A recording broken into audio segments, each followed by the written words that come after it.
The Beechcraft UC-43 Traveler is a light aircraft that was developed by the American aircraft manufacturer Beech Aircraft Corporation, which is now known as Beechcraft.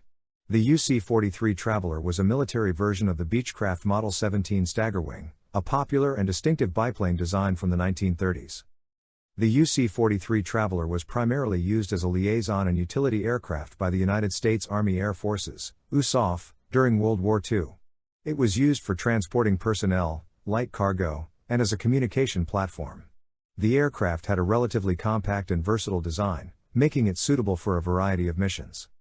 The Beechcraft Model 17 Staggerwing, on which the UC-43 was based, is known for its staggered biplane wings, sleek lines, and distinctive appearance.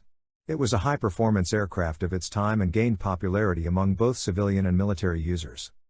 The UC-43 Traveler played a role in military operations during World War II, but its service declined with the end of the war.